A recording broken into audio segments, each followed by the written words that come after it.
Na drugem evropskem prvenstvu v kegljanju gluhih, ki je potekalo od 18. do 23. junija v avstrijskem mestu Ricing, so slovenski kegljači v kategoriji ekipno osvojili zlato medaljo in s tem naziv evropskih ekipnih prvakov. Zato je Zveza društev gluhih in naglušnih Slovenije pripravila tiskovno konferenco, na kateri so predstavili slovensko kegljaško ekipo in uspehe njenih tekmovalcev. Na tiskovni konferenci so bili poleg sekretarja Športne zveze gluhih Slovenije Antona Petriča, ki je predstavil kronološki pregled dosežkov slovenskih gluhih kegljačev.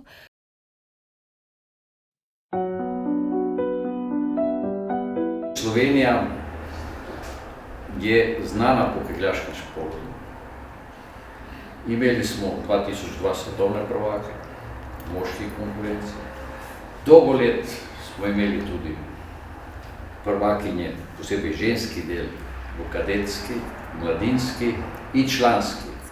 Tako da v letih od 2004 pa do 2018 je v glavnem vsako leto ali bila zlata medalja v tej konkurenci, bronasta ali srebrna, večinoma pa zlata. Res je, da kegljanje in naša kegljaška zveza ni olimpijski šport. Je pa šport in rekreacija, katerega olimpijski komite priznava.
Šport gluhih poznam več kot 10 let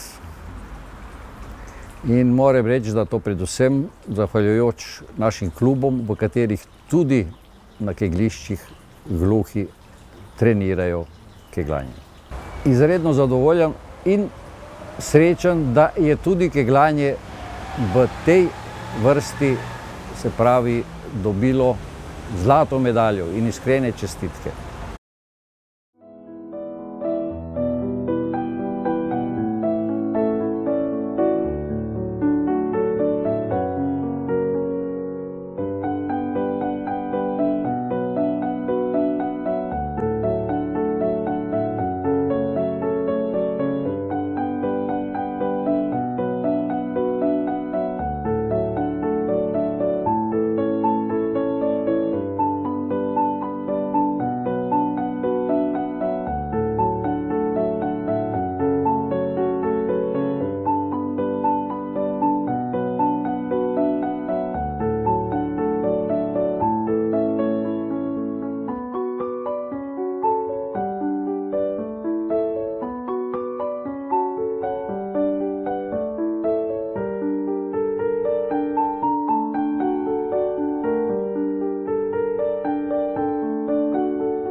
Na tiskovni konferenci so povedali tudi, da si v svojih vrstah želijo še več kegljačev.